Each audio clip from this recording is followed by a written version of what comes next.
The blizzard screams against the glass of a Denver diner. A canine husky named Coda plants himself between a 5-year-old boy on crutches and a haunted stranger whose rage is as cold as the storm. The floor is slick with melted snow. A small wooden crutch lies kicked aside, a symbol of broken trust. And the stranger's eyes, they don't just see a dog, they see a ghost from their past. This isn't a random assault. It's an intersection of fate. The stranger is the dog's first handler. The boy is the son of the dog's second handler, now gone. And the police inspector, Mark, trying to hold their broken world together, is about to be caught in a deadly confrontation.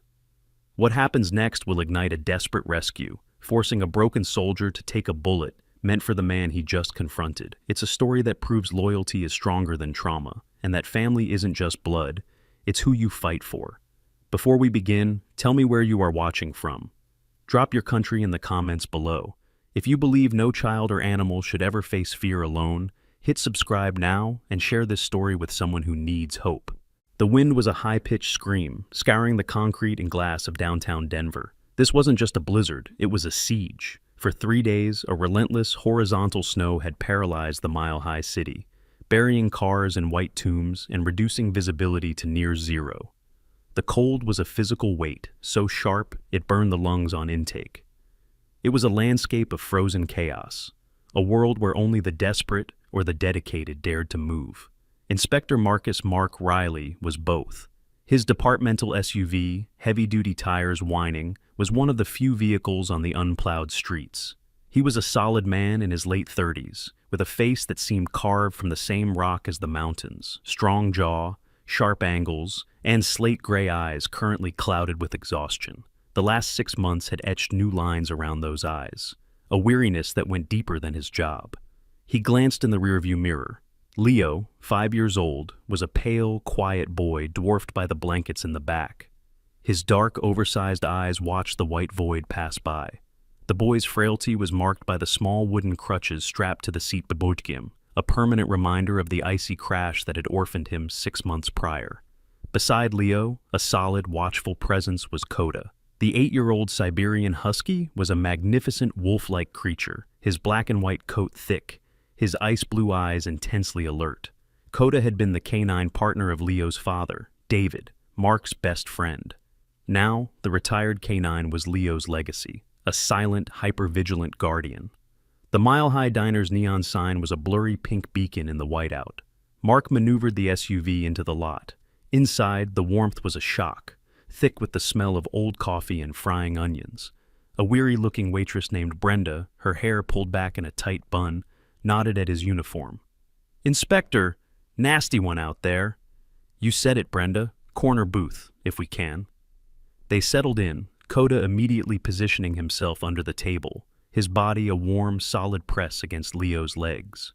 Mark was trying to coax Leo into eating some pancakes when the static-laced crackle of his shoulder radio cut through the diner's quiet murmur. The voice was tinny but urgent. "All units, 1050 PI, multi-vehicle pile-up, I-25 northbound at University, road completely blocked. Inspector Riley, you are the ranking officer in that vicinity. Need you to coordinate rescue." Mark's jaw tightened. The crash site was only 3 blocks away. He couldn't take Leo out there. He looked at Coda. The dog's intelligent gaze met his. "Leo," he said, kneeling, his voice low and firm, "I have to go help some people. It's right outside. I'll be in the car. I can see the door from there. 5 minutes, I promise. Coda's got you." Leo nodded solemnly, his small hands sinking deep into Coda's ruff.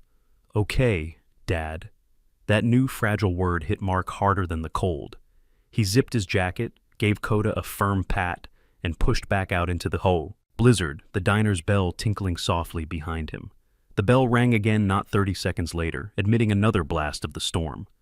The man who entered was huge, a hulking shape of ice-encrusted canvas and grease stains. He was Silas Vane, a heavy recovery tow truck driver pushed past his limit. His face was a gaunt, angular ruin under a wild, frozen beard, but it was his eyes that held the room captive. They were pale blue, almost colorless, and darted with a frantic, hunted energy, from the door to the windows to the other patrons. This was a man vibrating with a raw, unstable energy. He'd just spent 6 hours on a failed recovery, the howl of the wind outside indistinguishable from the incoming mortars of his memory. He collapsed into a booth, his fingers immediately starting a frantic drumming rhythm on the Formica table. Then his gaze snagged on Coda. He didn't see a pet. He saw the posture, the controlled breathing, the way the dog's head tracked the room, independent of the boy. His drumming stopped. He stood, his chair scraping loudly, and moved toward Leo's booth. Leo flinched, pressing himself into the vinyl. "Sir, please," the boy whispered. Silas's gaze was locked on the dog. The dog's eyes were locked on him. A low, subsonic growl started deep in Coda's chest. "Still got it," Silas hissed, his voice a dry rasp. He was back on the training field. His mind snapped. He had to test the line. Crack! He clapped his hands together, a sound like a gunshot in the small room.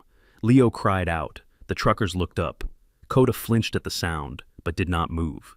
His growl deepened, but his position was solid. Silas's wild eyes gleamed. Then Leo, terrified, scrambled to push himself further into the booth. In his panic, his small wooden crutch, which had been leaning against the table, slipped and clattered onto the linoleum floor. The metallic clack on linoleum was the final trigger. It was the sound of a dropped rifle, of failure, of weakness. "Useless!" Silas roared, the word tearing from his throat, directed at the world. He drew back his heavy, steel-toed boot and kicked the crutch. It wasn't a nudge, it was a violent, full-force kick. The small piece of wood flew across the diner, skittering over the checkered floor before slamming hard against the base of the silent jukebox. Time stopped. Then Coda exploded. He didn't attack. He deployed. In one fluid 90-pound motion, he was out from under the table and on his feet between Silas and Leo. His lips peeled back, revealing a full set of gleaming white teeth. The sound that ripped from his chest was no longer a growl. It was a deep, resonating roar of controlled fury. It was not aggression. It was a definitive professional warning. You will not take one more step. The diner door flew open, smashing against the wall. Mark Riley filled the frame. He had seen the kick from his cruiser. His face was granite. His hand was on his holstered Glock, thumb on the snap, the weapon still concealed behind his leg. His voice wasn't loud, but it cut through the roar of the dog and the howl of the wind. "Get out, now!" Silas stumbled back, the flashback shattering. He looked at the dog, the stance, the control, and a terrible, sudden confusion flooded his face. I know that dog," he stammered. "Out!" Mark commanded, taking a step forward. Silas, broken and confused, offered no resistance. He turned, fumbled with the door, and disappeared back into the white chaos. Mark's professionalism evaporated. He instantly holstered his weapon, rushing forward as he scooped the sobbing boy into his arms. "I'm here, Leo. I'm here." Coda, his duty done, broke his stance, whining and pushing his head frantically against the boy's small back. The roar of the storm rushed in to fill the vacuum left by Silas Vane's departure. For a half-second, the mile-high diner was utterly silent, frozen in the aftermath of the confrontation. The only sounds were Leo's sharp, hiccuping sobs and the low, anxious whine from Coda, who was still pressing his body against the boy. Mark's hand, the one that had been steady on his concealed Glock, was now trembling slightly as he reached out, not as an inspector, but as a father. "Leo, it's okay. I'm here. He's gone." He pulled the small, trembling boy into his arms, his heart hammering against his ribs with a protective fury so potent it almost choked him. Leo buried his face in Mark's tactical vest, his small fists clenched. He kicked my crutch, Dad. He kicked it." The boy's voice was laced with an indignation that cut through his fear, a spark of his late father's defiance. Mark's eyes scanned the diner. Brenda, the waitress, was pale, her hand over her mouth. "My God, Inspector! Who was that? Was he drunk?" Mark shook his head, retrieving the small wooden crutch from the floor, his jaw tight. "I don't know," he lied, "but we're not staying. Brenda, lock this door after us. Don't open it for anyone but a uniform." The drive to the 4th Precinct was a tense blur of white. The SUV's wipers fought a losing battle against the sheeting snow. Mark kept glancing in the rearview mirror at Leo, who sat silently in the back, one hand buried deep in Coda's fur. The dog hadn't relaxed. His ice-blue eyes were fixed, scanning the chaotic white void outside the windows, still on duty. Mark's guilt was a physical weight, heavier than the storm. He had failed. He had left his son, his promised son, alone. The memory of David Miller's funeral 6 months ago ambushed him, as vivid as the falling snow. It hadn't been a blizzard, just a cold, miserable October drizzle.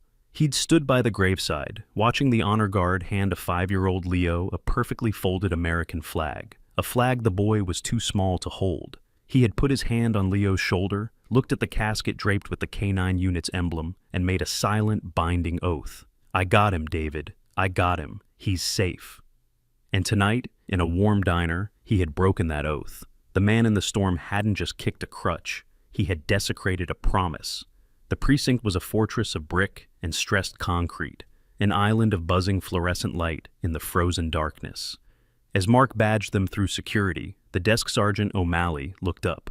O'Malley was a man in his late 50s, with a thick gray mustache and the perpetually tired eyes of a cop who had seen everything twice. "Rough one out there, Inspector," he noted, his gaze softening on Leo. "Bringing the little guy in for the long haul." Mark nodded. "Just keeping him safe, Sarge. It's a zoo out there." He led Leo through the cacophony of the bullpen, phones ringing, cops shouting over each other, the smell of wet wool and burnt coffee, and into the relative quiet of his own cramped office. It was a mess of case files, cold coffee cups, and topographical maps of the district. He settled Leo into his worn leather desk chair, which swallowed the boy whole. Coda immediately settled at the base of the chair, a furry sentinel. "You're safe here, Leo. This is my fort. No one gets in without my say-so." He found a stale granola bar in his desk drawer and handed it to the boy, who took it with a small, watery smile. Mark stepped back into the bullpen, the father receding, the inspector taking over. A man was approaching, weaving through the desks with a focused energy. This was Detective Eris Thorne, Mark's partner. Where Mark was solid, intuitive, and rumpled, Thorne was sharp, analytical, and impeccably dressed. Even in the blizzard, he wore a tailored wool coat over his suit, his dark hair perfectly styled. He was younger, ambitious, and saw policing as a game of chess, while Mark saw it as a fistfight in the dark. "Mark," Thorne said, his voice crisp, "glad you're here. The storm's giving them perfect cover. We just got hit again." Mark rubbed his tired eyes. "Gamble?" Thorne nodded, holding up a tablet. "Pharmacy in Capitol Hill. Third one tonight. Cleaned them out. Oxy, fentanyl patches, Dilaudid. This isn't a smash and grab for cash. This is organized. Reese Gamble is stocking a new supply chain, and he's using the blizzard as his own personal smokescreen." Reese Gamble was a known poison, a mid-level distributor with aspirations of being a kingpin. He was ruthless and smart, a combination Mark hated. "Patrols?" Mark asked. "Useless," Thorne replied. "They're bogged down in 1050s and welfare checks. By the time a car gets there, Gamble's crew is gone. The snow covers their tracks in minutes. No witnesses, no tire treads. He's a ghost." Mark slammed his hand on a filing cabinet. He was failing here, too. He pushed back into his office, needing a moment to think. The sight in his chair stopped him. Leo had finally succumbed to exhaustion, curled up and fast asleep, his small hands still resting on Coda's head. The dog was awake, his gaze fixed on Mark. Mark looked at the dog, truly looked at him. The reaction in the diner, it hadn't just been protective, it had been professional. The positioning, the controlled growl, the refusal to attack, but the absolute commitment to defense. It was the textbook response of a highly trained canine. Then Silas Vane's bewildered words echoed in his head. I know that dog. How?" Coda had been David's partner, straight from the academy, as far as Mark knew. A sudden cold spike of intuition shot through him. He sat down at his computer, the glare of the monitor illuminating his face. He navigated to the departmental database, typed in his credentials, and accessed the K-9 Division's active and retired personnel files. He pulled up K-9 and 117, Coda. He scanned past the familiar information. Partner, Officer David Miller, status retired. LOD, partner. Specialization, narcotics, tracking. He kept scrolling down, past commendations and vet records, all the way down to the acquisition history. He was looking for the breeder, the kennel, but he found something else. Acquisition source. Transfer, U.S. Army K-9 program, Fort Carson. Mark's blood ran cold. He kept reading. Original handler, master trainer, Master Sergeant Silas Vane.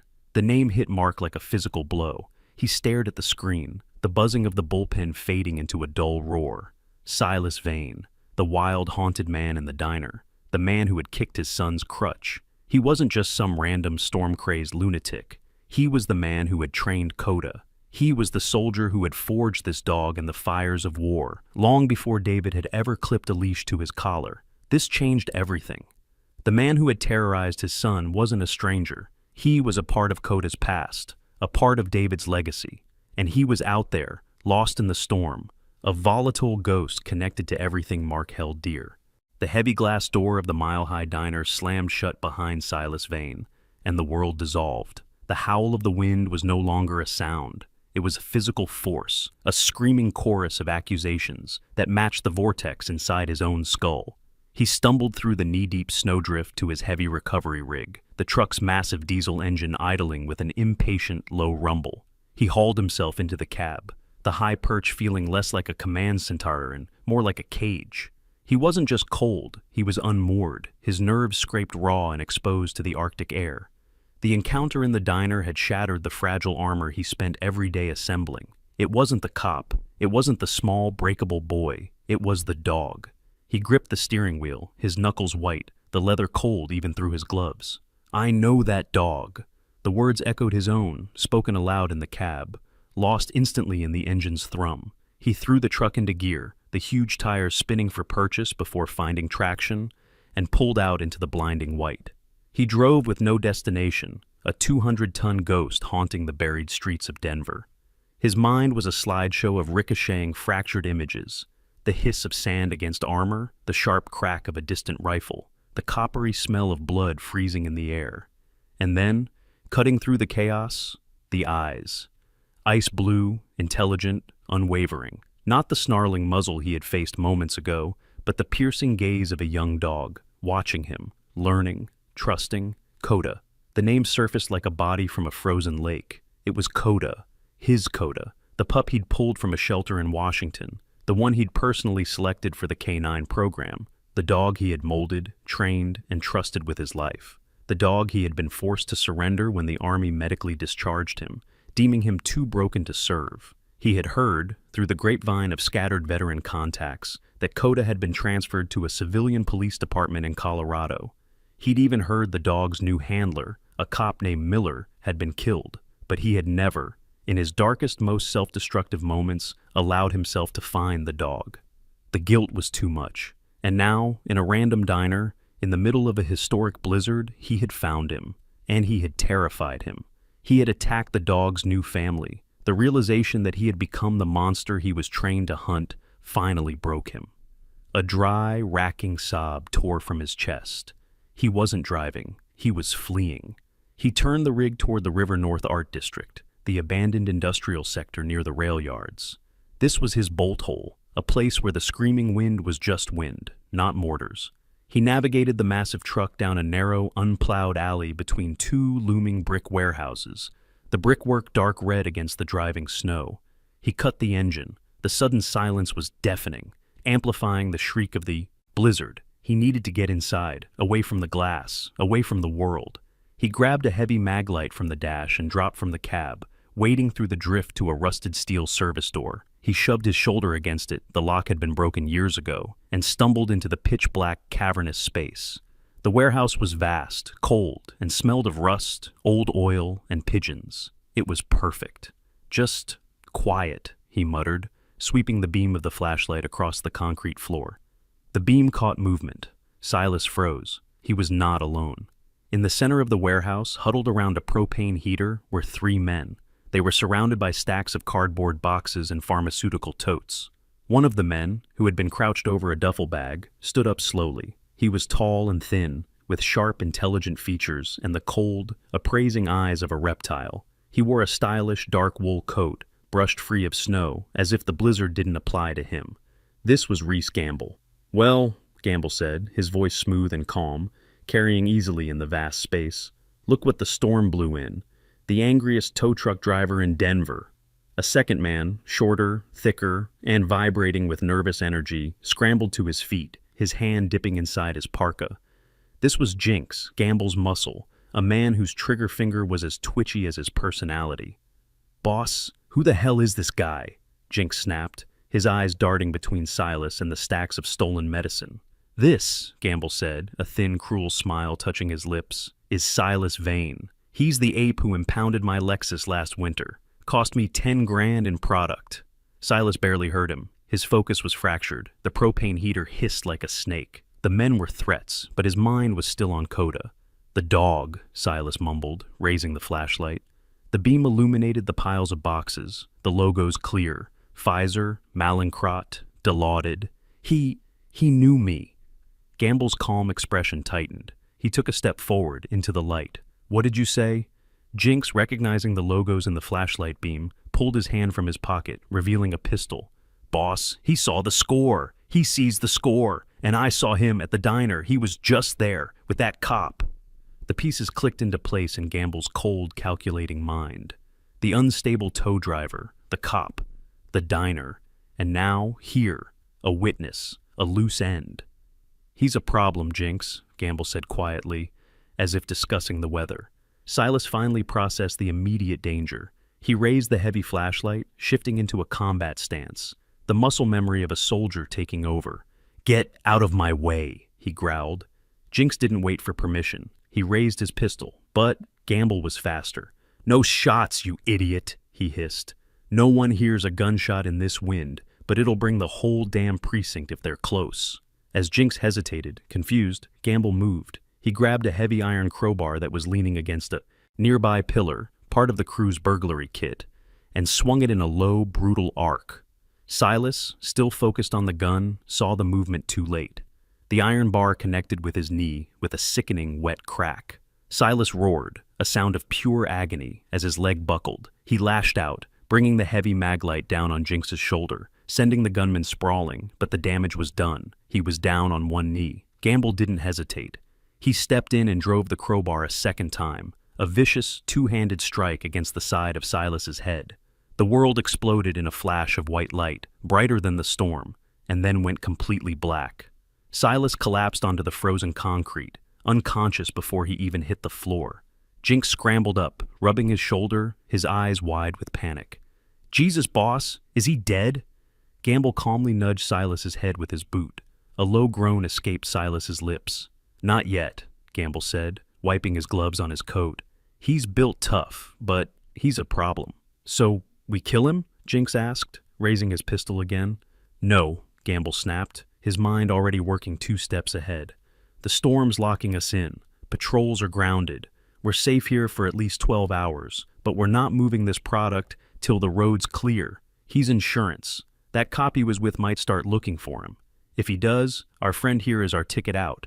He gestured with the crowbar. "Drag him, put him in the cold storage room, tie him up, and make sure he can't feel his legs when he wakes up." The name on the screen seemed to glow in the dim light of Mark's office.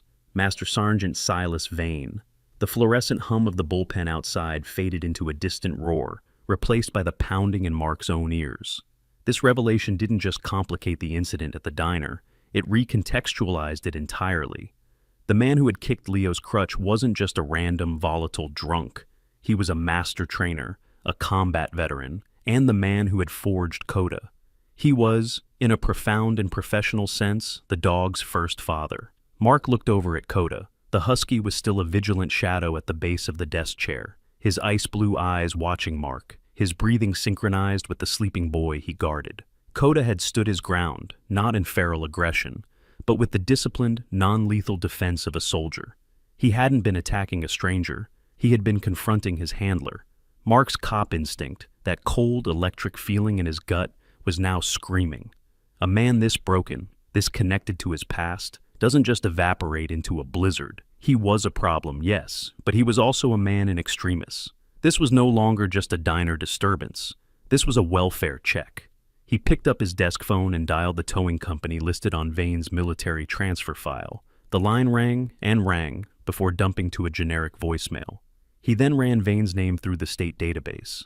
A few priors for public intoxication, one disorderly conduct, a textbook portrait of a veteran struggling with PTSD. He found the registration for Vane's heavy recovery rig. He was about to put out a bolo, be on the lookout, for the truck when Detective Thorne stepped into his doorway, holding 2 steaming styrofoam cups. Figured you needed this, Thorne said, placing a cup on Mark's desk. He glanced at the sleeping boy. He okay? The diner thing sounded intense. He's tough, Mark said, his voice gravelly. He's David's son. He took a sip of the bitter coffee. Eris, I need a bolo on the tow truck driver from the diner. Silas Vane. Thorne's sharp, analytical face soured. Mark, respectfully, we're in the middle of a citywide crisis and hunting a major distributor. We don't have the manpower to track down every drunk vet who kicks a piece of wood. He wasn't just a drunk Eris, Mark said, his voice low and hard. He was Coda's original handler, from the army. Thorne blinked, processing this. Okay, that's a weird detail, but it doesn't make him a priority. Gamble is. Gamble's trail is frozen solid, Mark shot back, his frustration rising. He's a ghost. We have no tracks, no witnesses. We're sitting here blind. This Vane. This is the one thread I can pull right now. A man that volatile, with his past, in this storm, he's a high-risk missing person. Before Thorne could argue, Mark's desk radio squawked. It wasn't the main dispatch. It was a tactical channel. Inspector, you on TAC 3? It was a patrol sergeant. Mark grabbed his radio. Go for Riley. Sir, we got a 1055 on that heavy rig you were asking about. One of my cars found it. It's abandoned. Deep in an alley over in Rhino. Engine's cold. Looks like it's been there a while. Mark was on his feet instantly, his exhaustion vaporized by adrenaline. Secure that vehicle. Nobody touches it. I'm on my way. He turned to Thorne, who now looked intrigued. A driver doesn't abandon his rig in a storm like this, Eris. Not unless he was forced to, or he's dead. He looked back at his office. The problem was Leo. He couldn't leave him, but he couldn't take him. He gently shook the boy's shoulder. Leo, buddy, I have to go out for a bit. Leo's eyes fluttered open, confused. Where's Coda? Coda's right here. Listen, I need your help. The man from the diner. I think he's lost in the storm. I need Coda to help me find him. Leo, still half asleep, scrubbed his eyes. His voice was small. Coda finds people. Bo, Dad, said he was the best. He is, Mark said. I'm going to leave you with Sergeant O'Malley. He's the man with the big white mustache out front. He'll keep you safe right here in my office until I get back. I promise. The alley in the River North Art District was a wind tunnel. The snow wasn't falling. It was moving sideways in sharp, stinging sheets. Vane's recovery rig was a dark monolith, its massive form already half swallowed by a fresh drift. The driver's side door was slightly ajar, swaying rhythmically in the gale. No footprints, nothing, Thorne yelled over the wind, sweeping his flashlight beam across the pristine, windswept snow. Anything Gamble's crew left is buried under 6 inches of new powder. I'm not looking for Gamble's crew, Mark said. He opened the truck door. The cab was cold. He put Coda on a 15-foot tactical lead. The dog, sensing the shift in Mark's demeanor, was alert, his breath pluming in the frigid air. What's the play, Mark? You think the dog can follow a scent in this? Thorne was skeptical. His prints are gone, Eris. His scent isn't. Scent, especially in cold, heavy air, settles. It pools and drifts, clings to surfaces. For a dog like Coda, the world wasn't blind. It was a tapestry of smells. Mark spotted it on the floor of the cab, a single heavy-duty work glove, half frozen and caked with grease. He picked it up. This was it. He brought the glove to Coda's nose. The dog sniffed it once, twice. Then, something profound happened. Coda's entire body changed. His posture dropped, his muscles tensed, his head lowered. The ice-blue eyes, moments ago watchful and protective, sharpened into instruments of pure, piercing focus. His ears locked forward. This was not Leo's companion. This was not David's retired partner. This was K9 in 117, reporting for duty. He knew that scent. It was the scent of the man who had taught him to be a dog. It was the scent of his first handler. Mark didn't even need the command. Coda locked onto the scent trail and pulled, nearly yanking Mark's arm from its socket. The dog wasn't frantic. He was methodical. He ignored the wind, ignored the drifts, his nose working the air, pulling them past the abandoned truck and deeper into the alley. My God, Thorne muttered, impressed, jogging to keep up. Coda led them for 50 yards, past a row of dumpsters, to a rusted dark red steel door on the side of a massive brick warehouse. The snow here was churned and disturbed, but it was impossible to tell by who or when. Coda stopped dead. He stood 2 feet from the door, his body rigid, his tail straight. He did not bark. He did not scratch. He raised his head slightly, sniffed the seam of the door, and let out a single, low, muffled woof. It was a trained alert, a positive, passive indication. Thorne looked at Mark, his skepticism gone, replaced by tactical focus. "He's in there, Mark. The dog says he's in there." Mark put his hand on his weapon. The man who had trained Coda was on the other side of that door, but whether he was alone or alive was another question entirely. The low, vibrating woof from Coda's chest cut through the howl of the wind, sharp and definitive. It was a sound Mark had never heard, but one he understood with primal clarity. It was not a warning, it was a confirmation. Thorne, his skepticism completely gone, looked at Mark, his hand already moving to the snap of his own holster. "He's in there," Thorne breathed, his voice flat and tactical. "And Coda doesn't think he's alone." Mark put one gloved hand on Coda's harness, a silent command to stay, and the dog's muscles tensed, coiled, and ready. This was no longer a welfare check. This was a breach. Mark keyed his radio, keeping his voice low, his mouth close to the mic. "Dispatch, this is Riley. I'm at the Rhino warehouse off 38th. K9 has a positive passive alert on the service door. My Bolo subject, Vane, is likely inside. We are making entry to investigate a potential 1031. Send 2 units, code 2, silent approach. Acknowledge." The radio squawked a quiet 10-4. Mark looked at Thorne. "The lock's busted." Thorne nodded. "On you." Mark took a deep breath, the frozen air burning his lungs. He held Coda's lead tight, gave Thorne the nod, and shoved the heavy steel door. It didn't open. It screamed. The shriek of rusted metal on metal was obscenely loud, a tearing sound that ripped through the storm and announced their presence to anyone inside. "Police! Show yourselves!" Mark yelled, abandoning all pretense of stealth. He pushed inside, Coda moving with him, a low, controlled growl now rumbling from the husky's chest. Thorne flanked him, weapon drawn, sweeping his light into the cavernous darkness. The warehouse was vast, freezing, and smelled of rust and damp concrete. Far in the center, a single propane heater cast a weak, flickering orange glow. And in that glow, 3 figures. 2 of them scrambled to their feet. The third remained a dark shape on the floor. "DPD, hands! Show me your hands, now!" Mark bellowed, his voice echoing in the rafters. The shorter, stockier man, Jinx, panicked. His hand dove inside his parka, and he raised a black semi-automatic pistol, his movements jerky and terrified. "Don't shoot," he shrieked. "Thorne, cover," Mark commanded, keeping his own weapon trained on the gunman. But the second man, Reese Gamble, was perfectly calm. He was not panicked, he was angry. He held no weapon, but he moved with a sudden reptilian speed. He didn't run. He lunged for the figure on the floor.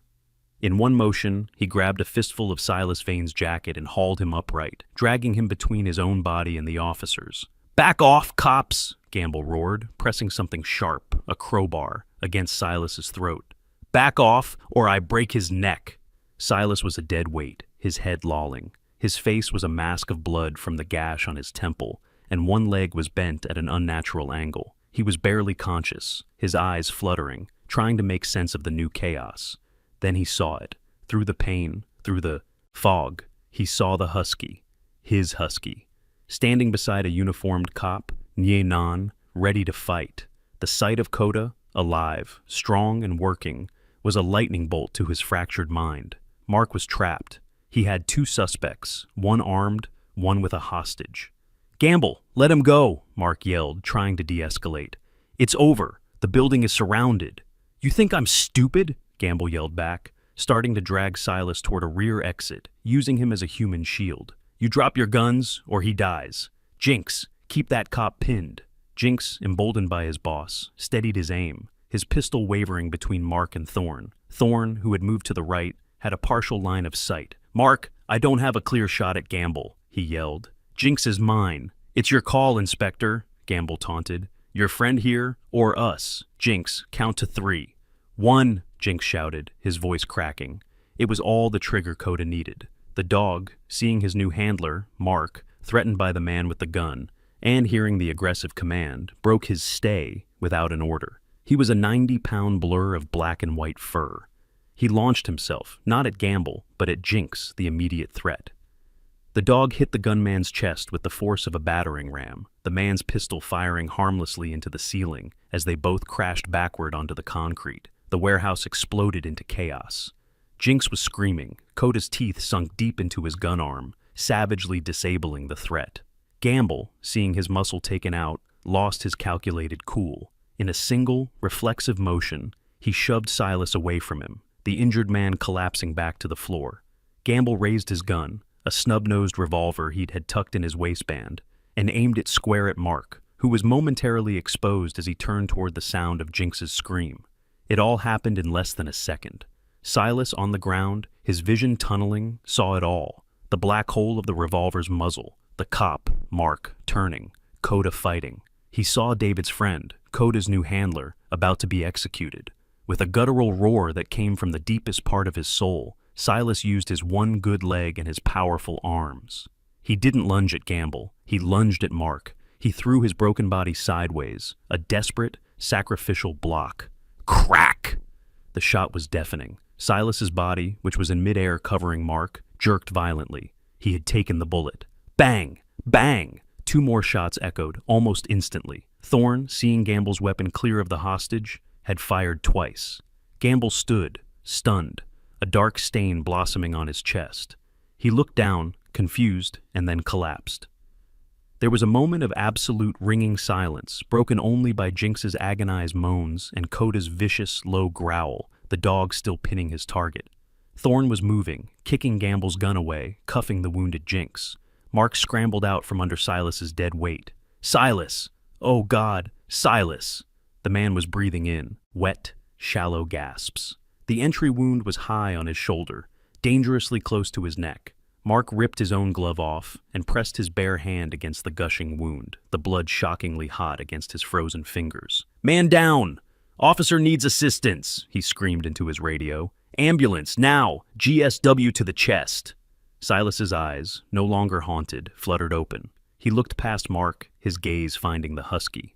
Coda had released Jinx's arm at Mark's shout and was now standing over his first handler, whining, nudging his face. Good boy, Coda, Silas whispered, a flicker of a smile on his bloody lips. Good boy, and his eyes rolled back as he lost consciousness. The warehouse air, which had been static and freezing, was now electric, ringing with the aftermath of gunfire. The smells of rust and old oil were overwhelmed by the sharp, metallic tang of cordite and fresh blood. Mark Riley's world had compressed to the 10 inches of space between his hands and Silas Vane's chest. He was no longer an inspector. He was a combat medic, his fingers jammed deep into the tearing, sucking wound in Silas's upper shoulder, trying to pinch an artery that was pulsing hot, steaming blood over his frozen gloves. Pressure! I need pressure! He roared, though he was speaking to no one.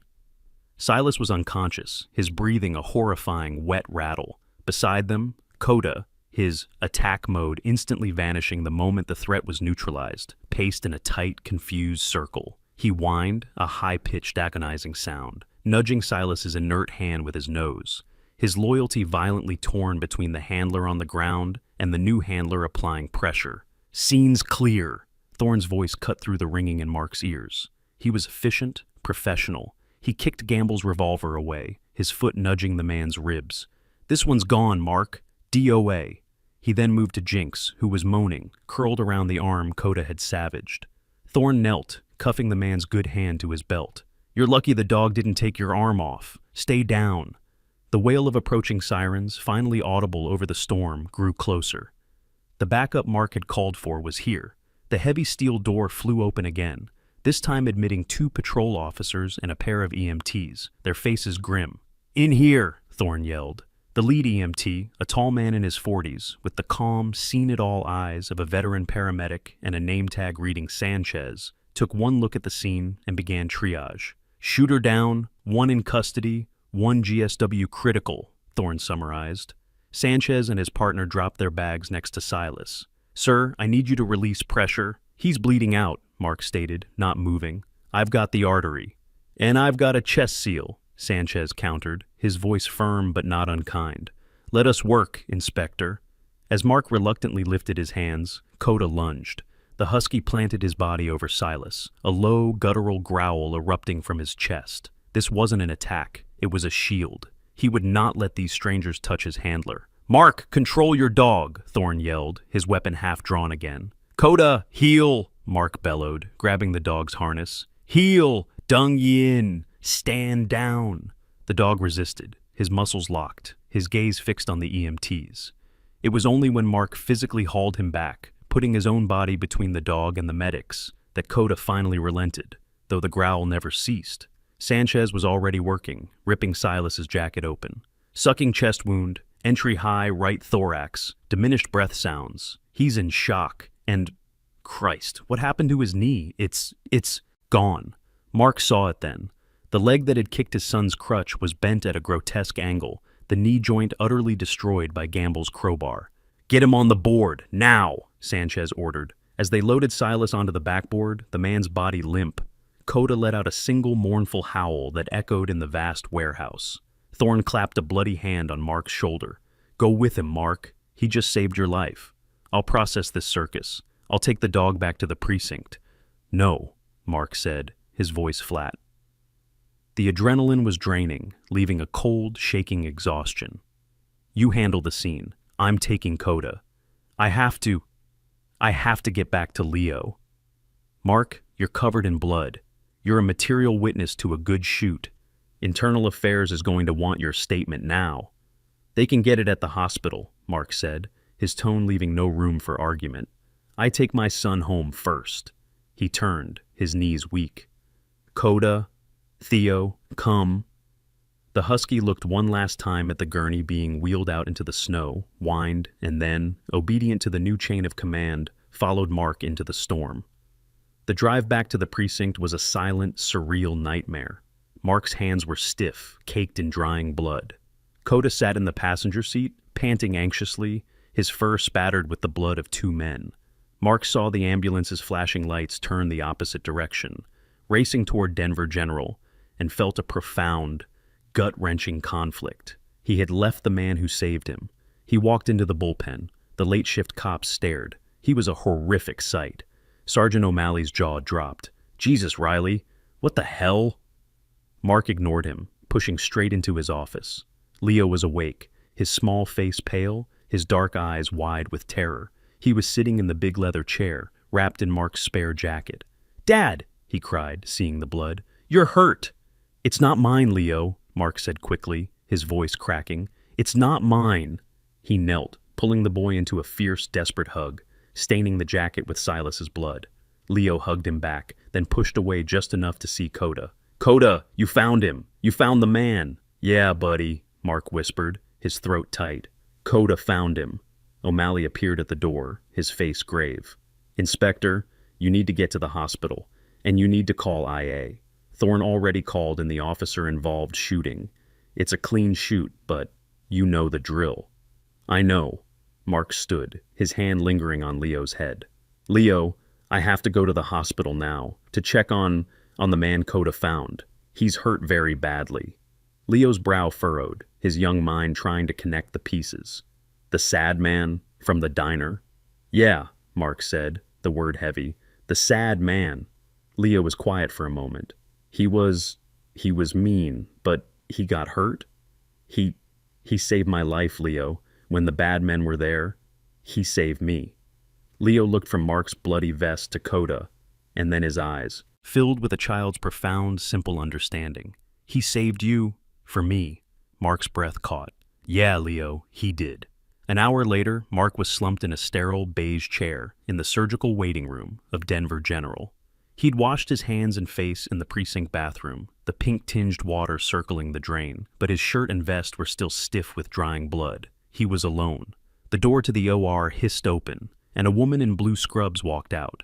She was petite, in her late 50s, with sharp, intelligent dark eyes and gray hair pulled back so tightly it emphasized the severe lines of her face.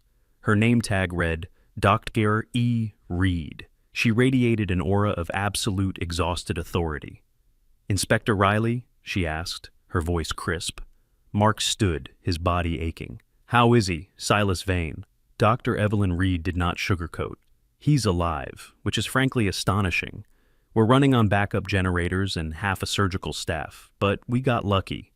The bullet entered his right upper thorax, collapsed the lung, and perforated the subclavian artery. He's in post-op now. We've repaired the artery. He is, however, in extremely critical condition. He lost a massive amount of blood. The next 12 hours will tell us if he survives. Mark sagged against the wall, the relief so profound it was painful. Thank you, doctor. Thank you. Don't thank me yet, Inspector, she said, holding up a hand. That's not his only critical injury. His left leg, whatever those men did to him, it wasn't a break, it was a detonation. His patella, his tibia, his femur, they were pulverized. We've stabilized it, but... She met his gaze, her eyes devoid of pity, only professional assessment. If he survives the gunshot wound, he will face a dozen more surgeries, and I will be very, very surprised if he ever walks on that leg again. The sterile beige silence of the surgical waiting room was a different kind of storm. It was a vacuum, humming with the low thrum of backup generators and the distant, muffled thump-thump of the ER helicopter. Mark Riley sat slumped in a plastic chair, the dried, stiff blood of another man crusting his shirt and vest. Dr. Reed's words echoed in the void. Astonishing, critical condition. Will be very, very surprised if he ever walks on that leg again. The irony was so brutal, so precise, it felt like a tactical strike. The man who had kicked his son's crutch was now crippled. Mark felt no satisfaction. He just felt a cold, profound exhaustion that seemed to settle in his bones, a weariness that went beyond the storm, beyond the shooting. He had just killed a man, and he owed his life to the violent, broken man currently clinging to life in the OR. The automatic doors of the waiting room hissed open, admitting two men who did not belong in a hospital. They wore cheap, rumpled suits under heavy wool overcoats, their faces gray with fatigue and cynicism. They moved as a unit, their eyes scanning the room with the flat, appraising gaze of predators. Internal affairs. The older one, a heavy-set man with a face like a crumpled paper bag and a coffee-stained tie, approached. This was Detective Karras. His partner, Detective Chen, was younger, female, silent, and held a tablet like a shield. "Inspector Riley?" Karras's voice was a gravelly rasp. "I'm Karras. This is Chen. IA. We need your statement, now." Mark didn't have the energy to argue. For the next 45 minutes, under the buzzing fluorescent lights, he recounted the night. He detailed the diner, the bolo, the rig, the K9 alert, the breach. He described Jinx's panic, Gamble's cold calculation, the use of Silas as a shield. Vane was down, Mark recounted, his voice hollow. Gamble shoved him, got a clear line of sight, and raised his weapon on me. Before I could react, Vane, he lunged. He threw himself in front of me. He took the round. Karras scribbled in a small, greasy notebook. He lunged, Karras repeated, his tone dripping with skepticism. A man with a pulverized knee, who you'd just seen unconscious, lunged? That's what happened, Mark said, his voice hard as ice. He saved my life. Your partner, Detective Thorne, witnessed the entire event. It was a good shoot. They're all good shoots until they're not, Inspector, Karras grunted. Thorne's already given his statement. It corroborates yours. You're on mandatory administrative leave, effective immediately. Don't leave town. We'll be in touch. They turned and left, leaving a trail of cold air and stale coffee in their wake. Mark was alone again. He was a cop, but in that moment, he was off the clock. He was just a man covered in blood, with a son waiting for him at a police station. The storm had finally broken. Dawn was a weak, bruised purple over the mountains, casting a pale, ethereal light on a city buried in sea. White. The world was silent, muffled by 3 feet of snow. Mark found Leo asleep in his office chair, Sergeant O'Malley sitting at the nearby desk, dutifully reading a newspaper, a silent guardian. Coda was on the floor, head on his paws, but his eyes were open, tracking the door, and he let out a low woof of relief when Mark entered. "Inspector," O'Malley said, folding the paper. "Heard it was a clean shoot. Good work." He handed Mark a thermos. "Fresh pot. You look like hell." "I feel like hell, Sarge. Thanks for watching him." Mark gently shook Leo's shoulder. "Hey, buddy. Time to go home." He took Leo home to his small rented house, the city beginning to stir with the rumble of plows. He got Leo settled with cartoons, showered the blood and cordite off his skin until the water ran cold, and then he sat at his kitchen table, Coda at his feet, and waited. For 3 days, Mark was a ghost in his own house.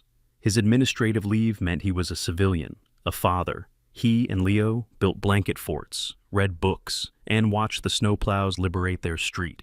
Coda was restless. The dog would pace the house, whining, going to the front door, then back to Mark, as if asking a question Mark couldn't answer. The husky knew his first handler was hurt, his scent memory tying him to the man in the hospital. Mark called Denver General twice a day. The answer was always the same. He's in critical but stable condition. On the fourth day, the answer changed. He's conscious, Inspector. He's been moved from the ICU. Silas Vane woke to pain. Not the sharp, clean pain of the bullet. That was a dull, thrumming fire high in his chest. This was a new pain, a deep, heavy, structural wrongness. He was in a dim room, the rhythmic beep of a monitor, the only sound. He tried to move, and a groan of agony was torn from his chest. He looked down. His left leg was gone, replaced by a terrifying, cage-like structure of metal rods and pins that seemed drilled directly into his bones. It was an external fixator, a brutal piece of medical scaffolding. A nurse with warm, dark eyes and a name tag reading Patel bustled in. "Mr. Vane, welcome back. Don't try to move. You're at Denver General. You've been in and out for 4 days. My leg, Silas rasped, his throat raw from a breathing tube. What? The doctors are calling it a polytrauma, Nurse Patel said, her voice gentle but firm. You were shot in the chest, Mr. Vane. You collapsed a lung, but you were lucky. It missed your heart. The leg. The doctor said the damage was done before you were shot. It was shattered. They're doing everything they can, but it's very bad. The memories crashed in. The crowbar, Gamble, the pop of his own knee, the blackness.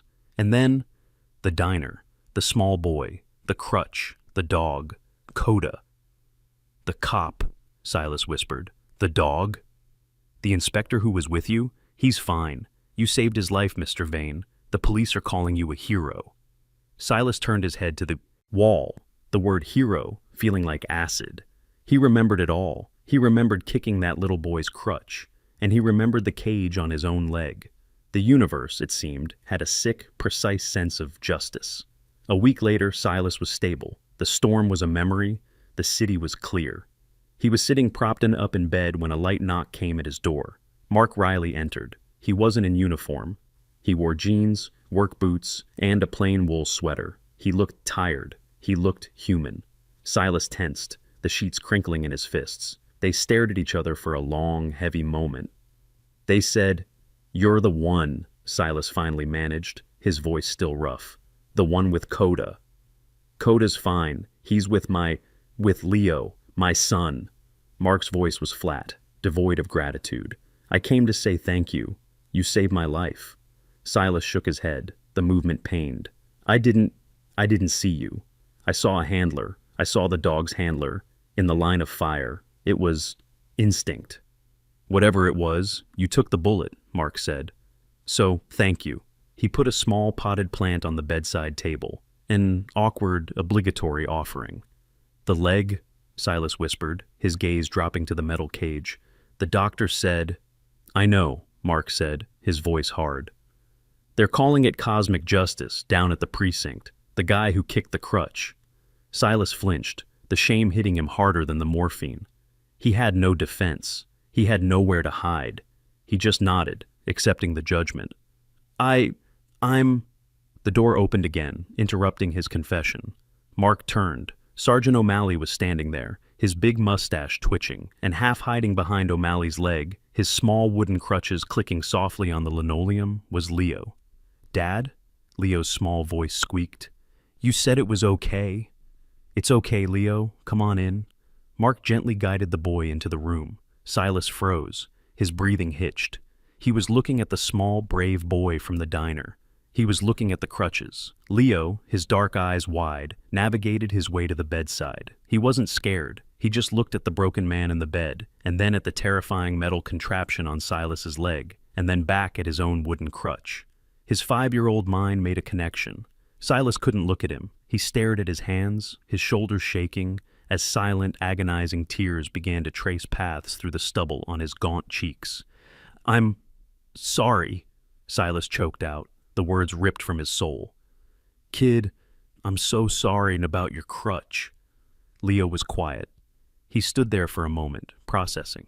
He looked at the massive mangled leg, then he reached out his small, free hand. He didn't say anything.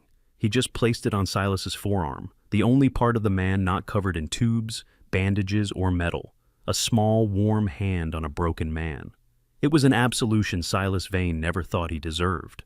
The small, warm hand on his forearm was a brand. It was the only point of contact Silas Vane could feel. A single anchor in a universe of sterile white sheets, cold metal, and roaring, agonizing pain. He had been drowning in shame, his own confession hanging in the air, a final admission of his monstrosity. And in response, the boy he had terrorized, the boy whose life he had mirrored by kicking away his support, offered not recrimination, not fear, but a simple, profound touch. For a full 10 seconds, the room was utterly silent, the only sound the rhythmic beep of Silas's heart monitor. Then, a single, shuddering sob tore itself from the veteran's chest. It was not a cry, but a collapse. The armor he had worn for years, the anger, the isolation, the self-hatred, cracked, shattered, and fell away, leaving only the raw, broken man beneath. He turned his head away, his shoulders shaking uncontrollably, agonizing tears cutting pathways through the grime and stubble on his gaunt cheeks. He wept for the man he had been, for the monster he had become, for the crutch he had kicked, and for the leg he would never use again. Mark Riley stood frozen, his cop's cynicism warring with the scene before him. He had come to this room to offer a stiff, obligatory thanks, and, perhaps, to see the man who had attacked his son properly humbled by fate. He had expected to feel justice, or maybe just a cold resolution. He had not expected to feel this. He was witnessing a confession, a penance, and an absolution, all enacted in the silent space between a 5-year-old boy and a broken soldier. Leo, fearless, simply kept his hand there, his dark eyes watching Silas with a child's solemn, uncomplicated gravity, as if he understood that this large, frightening man was just hurt. Mark saw it then, the path that had been invisible moments before. He saw the choice. He saw the man David Miller must have known, the master sergeant who had trained the finest canine in the unit. He saw the man who, in a moment of pure instinct, had thrown his broken body in front of a bullet. He stepped forward, his boots quiet on the linoleum, and placed his own large hand over Leo's. "It's okay, Silas," Mark said, his voice thick, unrecognizable to his own ears. "It's okay. You're home. We got you." 3 months later, the great Denver blizzard was a memory, a story told over beers. The snow had retreated, surrendering the city back to the high plains sun. Spring had come with a tentative, fragile green. Mark Riley stood before a judge in a quiet courtroom, his hand on Leo's shoulder. The gavel fell, striking not an end, but a beginning. The adoption was finalized. The small boy with the wooden crutches was, in the eyes of the law and the world, Leo Riley, his son. Mark's administrative leave had ended weeks ago, the shooting deemed justified, the IA file closed. The case against Jinx was proceeding, his testimony, given in exchange for a lighter sentence, painting a clear picture of Reese Gamble's desperate, calculated operation. Silas Vane's recovery was a different kind of war. It was a brutal, inch-by-inch fight, waged in the sterile confines of the Denver Veterans Rehabilitation Wing. Dr. Reed had saved his life, but the damage to his leg was, as she predicted, catastrophic. The external fixator came off, only to be replaced by a series of agonizing surgeries to fuse the joint and combat infection. His physical therapist, a man named Dr. Benning, a no-nonsense ex-Marine in his 40s with a drill instructor's voice and brutally kind eyes, showed him no pity. "The pain is a privilege, Sergeant," Benning would bark, as Silas collapsed in a sweat-soaked heap after failing to move the ruined limb. "It means you're still here to feel it. Now get up." Silas fought. He fought the pain. He fought the memories. He fought the phantom itch of the leg he could no longer feel. He was fighting for the first time in years, not against the world, but for it. Mark visited him. The first time, it was awkward, a stiff conversation between two men bound by blood and trauma. The second time, Mark brought coffee. The third time, he brought Coda. The moment Coda trotted into the sterile rehab room, his nails clicking on the tile, his professional demeanor shattered. He saw Silas, gaunt and scarred, struggling in a wheelchair. The dog let out a bark that was almost a scream, a sound of pure, uncomplicated joy. He launched himself at Silas, whining, frantically licking the man's face and hands, a 90-pound avalanche of loyalty that had been held in reserve for years. Silas buried his face in the husky's thick ruff, and for the second time, he wept. Coda had remembered him. The dog, at least, did not see a monster. He just saw his handler. Mark watched them, a plan forming in his mind. He saw the way Silas's hands, though trembling, moved with innate confidence over the dog, checking his ears, his teeth, running along his flanks. He saw the way Coda instantly responded, his body relaxing, his focus absolute. "He still sees you as the master, Sergeant," Mark said quietly. Silas looked up, his face softened by the dog's affection. He's a good boy. David did good work with him." "You both did," Mark said. "That's why I'm here. The department, we've got a hole in our canine training program. We're good at patrol, but we're weak on advanced tracking, especially in extreme weather, like, say, a blizzard." Silas's eyes narrowed, not understanding. So, Mark continued, "the brass is looking for a civilian consultant, someone to rewrite the training doctrine, work with the new handlers, someone who knows what they're doing." Silas stared at him. "You're talking about me, Mark? Look at me. I'm a cripple. I kicked your sons." "I know what you did," Mark cut him off, his voice firm. "I also know what you did in that warehouse. I don't care if you can't run the course, Silas. I care if you can teach it. The job was yours, if you want it." 6 months after the blizzard, the park near Mark's house was alive with the bright, sharp green of early summer. The sky was a piercing, cloudless blue. In the distance, children shouted, and a dog barked. Mark Riley, off-duty in jeans and a gray t-shirt, threw a worn tennis ball. "Go get it, Coda!" The husky tore across the grass, a black and white missile of pure joy. Leo, his small wooden crutches left on the grass, was running. His gait was uneven, a pronounced lurching limp that would always be with him. But he was running, his face split in a wide grin, chasing the dog. And standing next to Mark, leaning heavily on a black carbon fiber cane, was Silas Vane. He was thinner than he had been in the army, his face scarred and angular, but his wild, haunted eyes were gone. They were calm, focused, and clear. He wore a simple dark blue polo shirt with a small embroidered patch on the sleeve. Denver Police Canine Training Unit. Coda snatched the ball and ran back, dropping it not at Mark's feet, but at Silas's. "He's still your dog, you know," Mark said with a smile. "He's Leo's dog," Silas replied, his voice still rough but steady. He bent down, a difficult, painful motion, and picked up the ball. But he knows who's boss. He threw the ball, his arm displaying the practiced, powerful snap of a trainer. "Go!" As the dog and the boy raced off again, the two men stood in comfortable silence, watching their new family. The storm had passed, taking with it the ghosts of David Miller and Reese Gamble. It had taken Silas's leg, and it had taken Mark's cynicism. But in its wake, it had left something new. 3 broken men and a loyal dog, standing together in the sun. They were a family forged in ice and redeemed by grace. The story of Mark, Leo, and Silas reminds us that even in the darkest blizzards of our lives, God is quietly arranging the pieces. A miracle is not always a loud event. Sometimes, a miracle is the perfect coincidence of grace. How is it that the only man who could have saved Mark's life was the same man who attacked his son? How is it that the only dog who could find that man was the very dog that connected all 3 of them? This is not random. This is the hand of God, turning chaos into a plan. In our daily lives, we all meet our own Silas, people who are broken, angry, lost, and seem beyond saving. God doesn't ask us to fix them. He simply asks us not to turn away. Like Leo's action, a simple touch, a quiet act of forgiveness, can be the very miracle someone needs to begin again. This story teaches us that no one is too broken to be redeemed, and that true family isn't made of blood, it's made of sacrifice. If this story touched your heart, please share it with someone you believe needs a spark of hope. Comment below with the part of the story that moved you the most. And don't forget to subscribe to our channel so you never miss these stories of quiet miracles and God-given second chances. May God bless you and your family. Thank you for listening.